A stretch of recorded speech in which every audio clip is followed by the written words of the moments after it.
Today's topic is what is Python. Python is a programming language.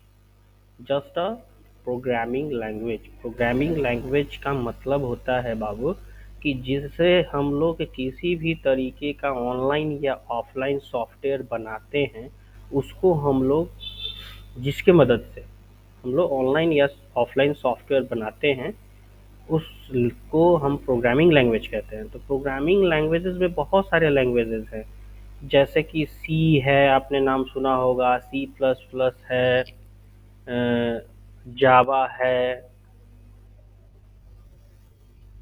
और कुछ नाम सुना है, पीएचपी है।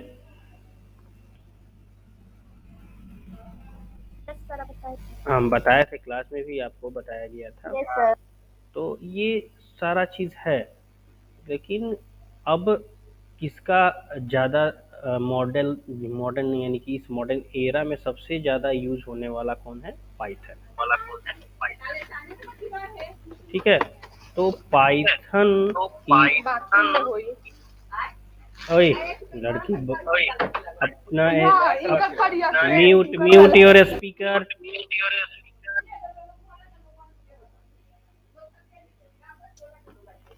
अरे यार, क्या क्या बोलने लगते इसमें। क्या क्या बोलने लगते? कौन है ये? कौन है ये? कृति।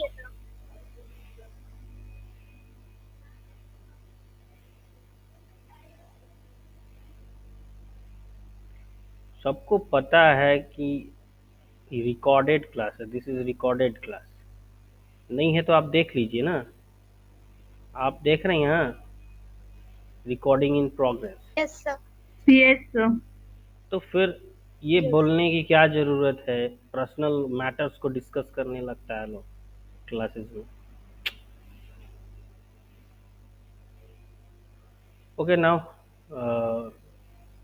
I'm going to describe the Python. The Python is a most popular programming language in this modern time because it is develop all types of software like offline software, online software, uh, and device driver, operating system, database software etcetera. हर तरह के software को ये बना सकता है Python.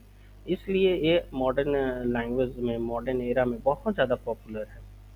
अब popularity इस मायने में भी है कि भाई अब देखा जाए तो इसका सिंटेक्स और स्ट्रक्चर, लिखने का जो तरीका है पाइथन का, वो बहुत ही इजी सिंटैक्स है। इस वजह से भी बहुत ज़्यादा पॉपुलर हो। और दूसरा ये भी बात है कि ये फ्री ऑफ कॉस्ट अवेलेबल है, और ओपन सोर्स है, फ्री ऑफ कॉस्ट अवेलेबल है, ये भी इसका बहुत बड़ा फीचर है, जिससे ये मोस्ट पॉपुलर होता चला जा रहा है। तो आपको ये चीज़ याद रखनी होगी, यहाँ से यहाँ जो मैं अंडरलाइन कर रहा हूँ वो बात याद रखनी होगी कि पाइथन एक general purpose, dynamic, high level and interpreted programming language है, और ये ऑब्जेक्ट ओरिएंटेड प्रोग्रामिंग अप्रोच को भी सपोर्ट करता है ताकि वो किसी एप्लीकेशंस को डेवलप कर पाए। और ये बहुत ही लिखने में सिंपल और इजी टू लर्न होता है, और बहुत सारा इसके पास high level data structure features होते हैं। Python is easy to learn yet powerful, versatile scripting language which makes it attractive application development। किसी भी तरह के एप्लीकेशन डेवलपमेंट में बहुत ही इजी मैनर में ये काम करता है। ठीक है। तो आप, आई होप कि आप लोगों ने स्क्रीनशॉट यहाँ से यहाँ तक का ले लिया होगा ताकि आप कॉपी में नोट कर पाए इस बात को।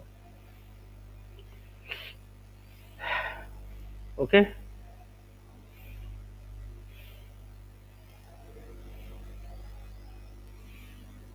फिर मैं आगे चलता हूँ, फिर मैं इसके नेक्स्ट में चलता हूँ कि क्या है।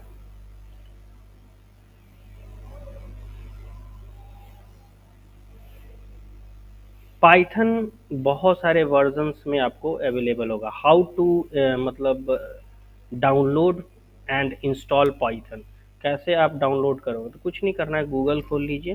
ठीक है, आप गूगल खोलिए, गूगल में जाइए, और यहाँ पर आपको करना क्या है कि लिखना है पाइथन डाउनलोड पाइथन डाउनलोड करेंगे और यहाँ पे आ जाएगा क्या, डाउनलोड पाइथन नाम से। इस चीज़ पे क्लिक कर देंगे, देखिए क्लिक कर दिया मैंने, और यहाँ पर ये python.org वेबसाइट ये खुल गया। और यहाँ पे डाउनलोड सेक्शन में यहाँ पे लिखा हुआ है कि डाउनलोड पाइथन 3.10.1, इस पे क्लिक करेंगे, हमारा फाइल ऑलरेडी क्या हो जाएगा, डाउनलोड होना चालू हो जाएगा। लेकिन मेरे में पहले से डाउनलोडेड है, इसलिए मैं डाउनलोड नहीं कर रहा हूँ, बस आप लोगों को एक तरीका बता दिया कि इस तरीके से आप फाइल को डाउनलोड कर सकते हैं। क्लियर हो गया, आप लोग बताएं। Yes, sir. Yes, sir. Yes, okay sir. Okay. तो फाइल डाउनलोड होने के बाद जब पाइथन को आप खोलिएगा, तो आप यहाँ सर्च बॉक्स में जाइएगा और यहाँ लिख दीजिएगा पाइथन आईडीएलई। तो ये आईडीएलई खुल दिख रहा है आप लोगों को, सबको स्क्रीन पे दिख रहा होगा, that is the Python Yes, IDLE. sir. ये इस आईडीएलई का फुल फॉर्म पहले नोट करें। इस आईडीएलई का फुल फॉर्म होता है इंटीग्रेटेड डेवलपमेंट लर्निंग इन्वायरमेंट।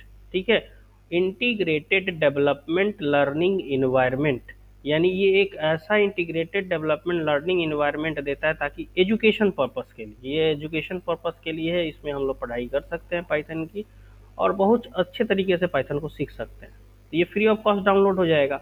उसके बाद आप इस पर क्लिक कर दें।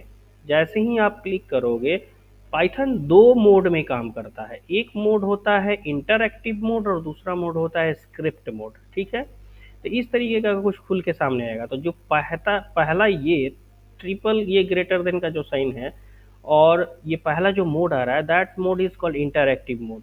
विच मोड इज दिस, कौन सा मोड में खुला है पाइथन? Interactive mode. हाँ इंटर, हाँ Interactive. this mode is the first by default mode of Python is called interactive mode of Python, and second mode is called a script mode of the Python. And what is the difference between interactive and script mode of the Python? Is that in interactive mode you have to write a single line of command or a single line of a statement, but in the script mode you have to write multiple line of a statement for your program. समझ में आ गई बात की हिंदी में समझाऊं मैं? Sir आगे ऐसा समझ Hmm? The basic difference between uh, interactive mode and the script mode of Python is that in the interactive mode you have to write a single line of a statement, and in the script mode you have to write multiple line of a statement according to need of your program. समझ में आ गई? Yes, sir. Yes, sir. Yes, sir. Okay. Yes, sir. So here you type 12 in this interactive mode. Here you type 12 plus 12 is what? Then press the enter 24। अगर हम type करें 100 तो inter मारेंगे 100, बोलेंगे कि भाई हेलो प्रिंट करो, तो हेलो लिख देंगे, हेलो, और इंटर करो। One line of, single line of तो आप स्टेटमेंट लिख पा रहे हो, उसमें लिखने के बाद क्या हो रहा है, आप इंटर कर रहे हो तो उसका रिजल्ट दे रहा है। मान लीजिए आप लिखे 1 plus 5 plus 6 plus 9 plus 8 plus 3 plus 7 plus 9 is equal to what, enter 48। क्या बात समझ में आ रही है? Yes, sir. Yes, sir. Yes, sir. लेकिन whenever you want to work on a script mode of the Python, then you have to click on file menu and go to new file। क्या करेंगे हम, in the file menu and take a new file, that is the script mode। अब मैं कुछ लिखता हूँ यहाँ पे, मल्टीपल लाइन ऑफ कोडिंग लिख करके आपको दिखाता हूँ। मैंने यहाँ पे लिखा कि भाई x is equals to 10 and y is equals to 100, then c is equals to x plus y, and print add is equals to x plus y जोड़ के कहाँ गया, सी में, एंड देन सी। आप यहाँ देखिए कि x में क्या स्टोर हो गया 10, y में स्टोर हो गया 100, और इस x और y को हमने क्या किया, यहाँ ऐड कर दिया, जोड़ के किस में स्टोर करा दिया, c में, और c में स्टोर कराने के बाद उस c को यहाँ प्रिंट कर दिया। प्रिंट स्टेटमेंट मतलब प्रिंट करने का होता है। अब इसको जब हम रन कराएंगे, रन में जाकर रन मॉड्यूल कराएंगे तो सेव करना होगा। तो सेव करने के लिए यहाँ पे आ जाएगा, हम डेस्कटॉप चूज कर लेंगे, कोई नाम दे देंगे, जैसे मैंने दिया डी नाम दे दिया और इसको सेव कर दिया। देखिए ऐड इज इक्वल टू 110 आ गया। बात समझ में आई? Yes, sir. क्यों? Yes, sir. तो दोनों मोड में क्या Yes, sir. क्या डिफरेंस मिला? दोनों मोड में ये डिफरेंस मिला कि इन द इंटरेक्टिव मोड आप सिंगल लाइन ऑफ स्टेटमेंट लिख रहे थे, और इस मोड में आपने कितने लाइन ऑफ स्टेटमेंट को लिखा, multiple line of statement, multiple line of Multiple lines. हाँ, मल्टीपल लाइन ऑफ स्टेटमेंट्स को लिखा। तो दोनों मोड में अब ये क्वेश्चन अगर आ जाए एग्जामिनेशन में कि what is the difference between interactive mode of Python and script mode of Python, तो आप तो खुद ही डील कर लोगे। Yes, sir. कोई परेशानी तो होगी Yes, नहीं। sir. No, sir. ओके, अब मैं इसके बारे में कुछ बताता हूँ कि मैंने x क्यों लिया, y क्यों लिया, c क्यों लिया, प्रिंट क्यों लिया, है ना, ये चीज़ें क्यों लिखी। देखिए, हर प्रोग्रामिंग लैंग्वेज का, दुनिया का कोई भी प्रोग्रामिंग लैंग्वेज हो, वो प्रोग्रामिंग लैंग्वेज का लिखने का कुछ ना कुछ सिंटैक्स स्ट्रक्चर डिफाइंड होता है।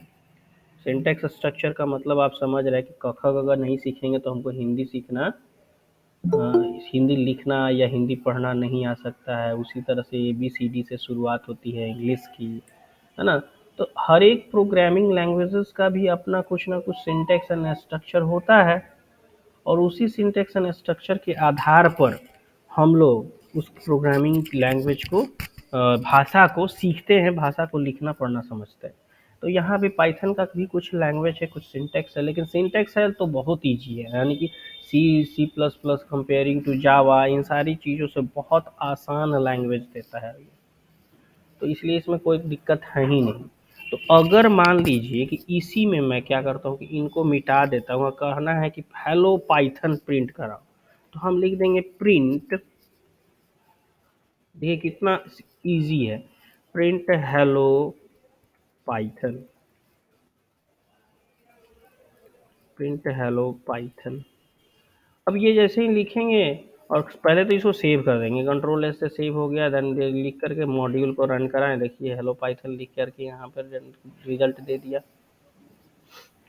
तो ये चीज़ स्टेटमेंट जितना लिखेंगे, अब इसको अगर हम इस स्टेटमेंट को मल्टीपल टाइम्स भी लिख सकते हैं, ये पेस्ट कर दिया कॉपी करके, फिर पेस्ट कर दिया, फिर पेस्ट कर दिया, फिर पेस्ट कर दिया, और कितने टाइम्स पेस्ट कर दिया, 1 2 3 4 5 टाइम्स पेस्ट कर दिया। तो 5 टाइम पेस्ट कर दिया, रन मॉड्यूल करेंगे, ओके करेंगे, 5 टाइम्स वो देगा रिजल्ट, सामने आपके स्क्रीन पे आ रहा है, hello Python hello Python hello Python.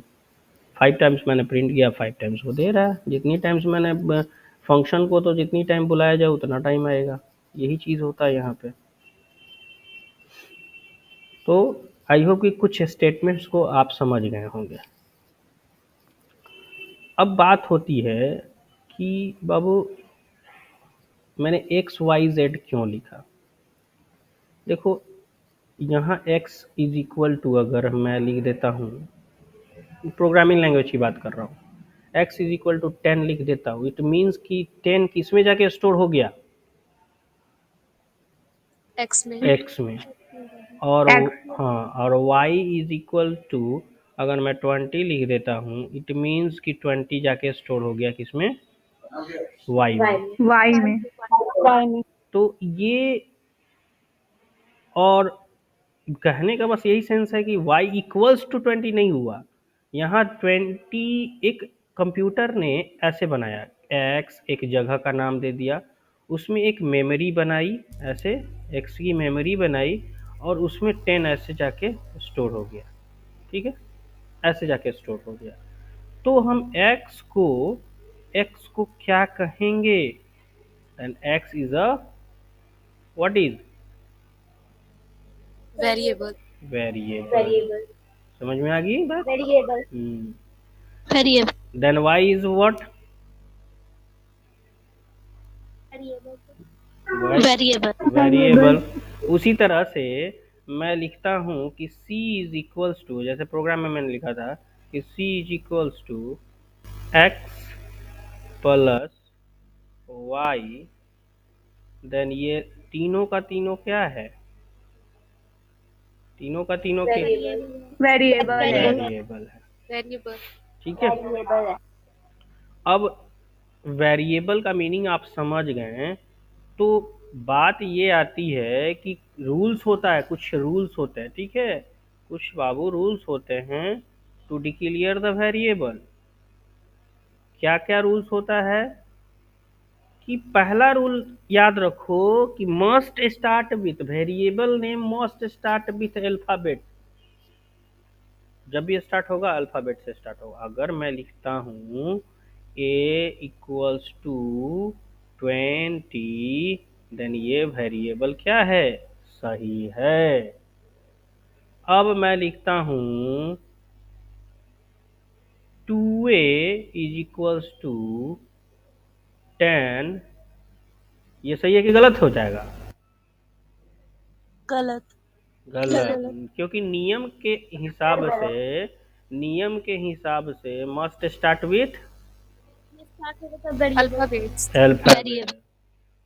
Variable का नियम कहता है कि मस्ट स्टार्ट विथ अल्फाबेट। ये तो अल्फाबेट से स्टार्ट नहीं, तो नंबर से स्टार्ट है, देन इट इज रॉन्ग।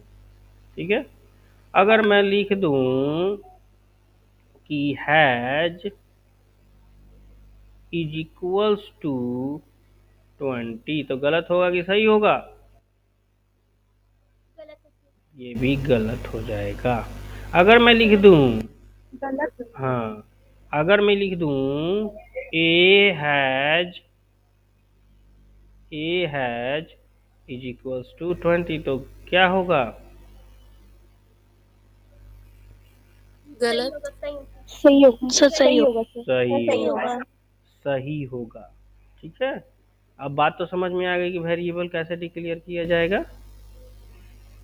कुछ और बात, कुछ और बात है, कुछ और बातें हैं, जैसे कि spaces are not allowed in the declaration of variable.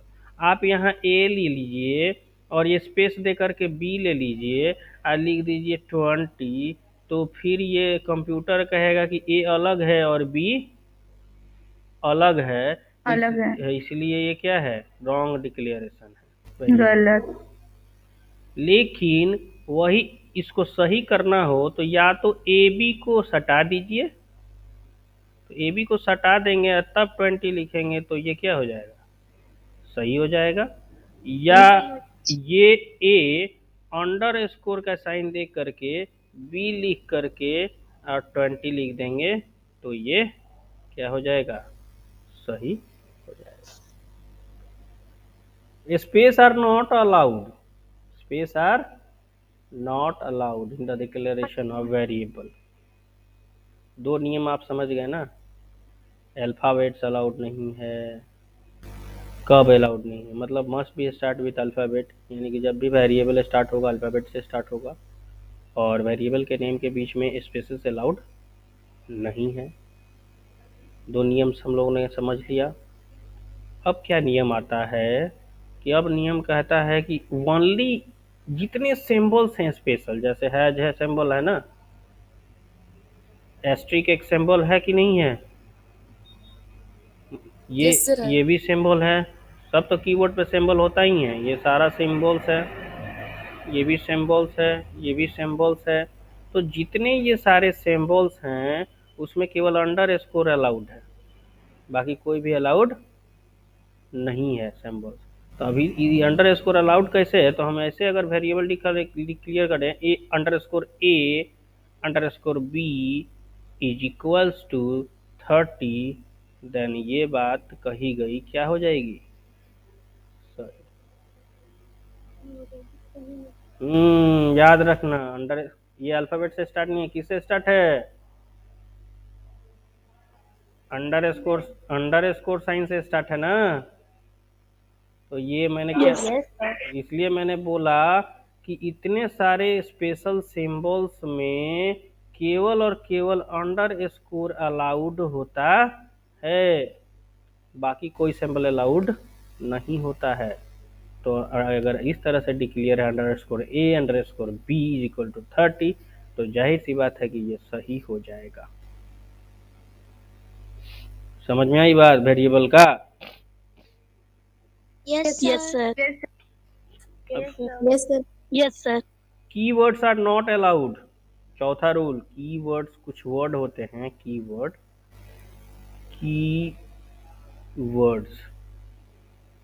Keywords are not allowed. Keywords मतलब समझ रहे हैं ना, वैसे रिजर्व वर्ड पाइथन अपने रिजर्वेशन के लिए रखा है, आपके वेरिएबल डिक्लेरेशन के यूज के लिए वो नहीं देता है। तो जैसे उसके पास एक वर्ड है फॉर, तो फॉर इज अ कीवर्ड, इसलिए ये इसके नाम से आप वेरिएबल डिक्लेयर नहीं कर सकते हैं। जैसे वाइल आप नहीं कर सकते हैं, जैसे इफ, इस तरह से बहुत सारे हैं जो आने वाले समय में आप लोगों को पता चल जाएगा। जैसे एल्स, है ना, बहुत सारा और भी वर्ड है जैसे फॉल्स, ट्रू, सबका एक स्पेशल मीनिंग होता है, इसका सबका एक स्पेशल मतलब होता है, अलग मतलब होता है। इस वजह से आप अगर लिख दीजिएगा ना वेरिएबल में कि if is equal to 10 variable declaration में ऐसा कर दीजिएगा, तो ये क्या हो जाएगा, रॉन्ग हो जाएगा। क्यों रॉन्ग क्यों हो जाएगा ये? क्योंकि it is a type of what, Keywords. Keyword.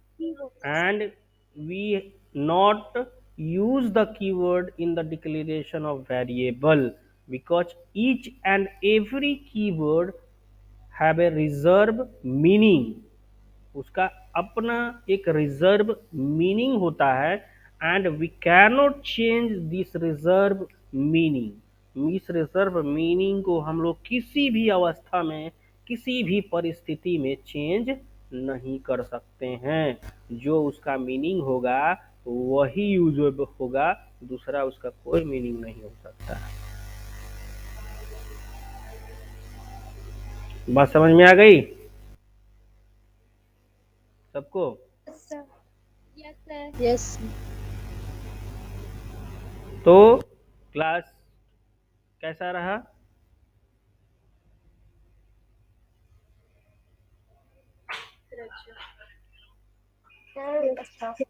अच्छा।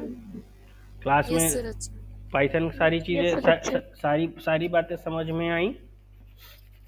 Yes, sir. Yes, sir. Yes, sir.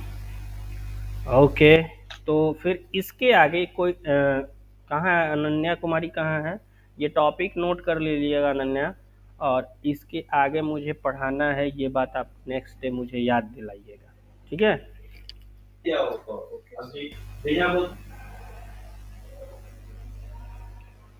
Okay, तो नेक्स्ट डे मिलते हैं। Thank you. Bye, sir. Okay, sir. Okay, Thank you, sir. sir. Thank Bye, you, sir. sir. Bye, sir. Bye. Bye, sir. Thank you, sir.